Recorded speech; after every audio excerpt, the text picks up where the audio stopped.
અમદાવાદમાં વધુ એક બ્રિજને નુકસાન થયાના સમાચાર સામે આવ્યા છે। કાલુપુર સારંગપુર બ્રિજને ઉંદરોએ ખોદી નાખતા બ્રિજ ક્ષતિગ્રસ્ત થયો છે। સાથે જ બ્રિજ પર મસમોટા ખાડા પડ્યા છે। આમ છતાં આ બ્રિજ પર ડામર પાથરીને મનપાએ સંતોષ માની લીધો, જેથી કોંગ્રેસના કોર્પોરેટર ઇકબાલ શેખે મનપામાં ફરિયાદ કરી છે। સાથે જ કોર્પોરેટરે કહ્યું કે આ બ્રિજ પરથી દરરોજ 1.25 લાખ વાહનોની અવરજવર છે। 73 વર્ષ પહેલા બનેલા આ સારંગપુર રેલવે ઓવરબ્રિજને વ્યાપક નુકસાન થયું છે। આ બ્રિજ સાળંગપુરથી ગોમતીપુર, બાપુનગર, ઓઢાવ, સરસપુર, વિરાટનગર જેવા વિસ્તારોને જોડવાનું કામ કરે છે, જેથી મનપા તાત્કાલિક આ બ્રિજનું સમારકામ કરે તે જરૂરી છે। અમારી જે સમસ્યાઓ છે એ સમસ્યા ખૂબ જ ખતરનાક અને ગંભીર છે। આ અહીંયા અમારા સારંગપુર બ્રિજ આવેલો છે। સારંગપુર બ્રિજ આપણે ચડીએ ને તો ત્યાં એક મોટો ખાડો પડી ગયો છે। આ ખાડાની દુર્દશા એટલી ખરાબ છે કે વારંવાર ત્યાં એક્સિડન્ટો થાય છે। રાત્રે ટુ વ્હીલરો આવે છે, ત્યાં એક્સિડન્ટ થાય છે, લોકોને ખબર પડતી નથી ત્યારે એક્સિડન્ટ થાય છે। કોઈ આવતું હોય અને બ્રેક મારે તો પાછળથી કોઈ આવીને એને ઉડાવી દે છે।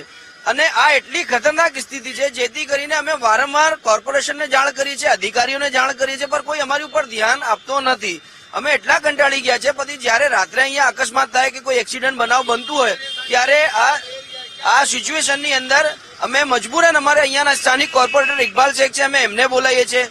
ઘણી વાર એવી સ્થિતિ બી બની ગઈ છે કે મજબૂરન અમે બધા ભેગા થઈએ છીએ, ત્યારે બધા કોર્પોરેટરને અમે અહીંયા બોલાવીએ છીએ। અમારા મોટાભાઈ જુલ્ફીભાઈ બી છે, ઇકબાલભાઈ બી છે, એ વારંવાર આવે છે, એ હોસ્પિટલમાં જાય છે, દર્દીઓની સારવાર કરે છે। તે છતાં અમે કોર્પોરેશનને કહીએ, પછી અમારા સાહેબ ત્યાં લોકો જોડે રજૂઆત કરે, પણ કોઈ અધિકારી અમારી ઉપર ધ્યાન આપતો નથી। સ્થાનિક કાઉન્સિલરને રજૂઆત કરે। સ્થાનિક કાઉન્સિલર ઇકબાલભાઈ શેખ ને જુલ્ફીખાન પઠાણ જે છે એ બહુ સારો એવો સહયોગ આપે। કોર્પોરેશનને બહુ વારંવાર રજૂઆત કરે છે, પણ કોર્પોરેશનના અધિકારીઓ કાન કરીને બેદરકારી દાખવતા રહે છે અને અહીંયા અકસ્માતની ઘટના બહુ બને છે। વારંવાર રજૂઆત કરતા જો પ્રજાનું ધ્યાન ના આપે તો પછી આ પબ્લિકનું જે પ્રોપર્ટીના ટેક્સ રૂપિયા એ જાય છે ક્યાં?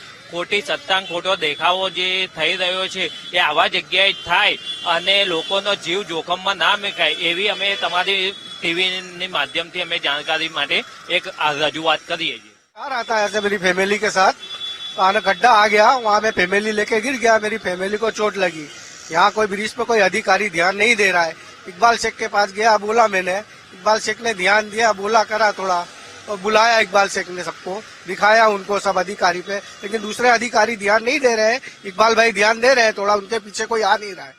અમદાવાદના સારંગપુરથી ગોમતીપુર જવાના મુખ્ય જે ઓવરબ્રિજ છે તેના પર મસ્ત મોટા ખાડા પડી ગયા છે।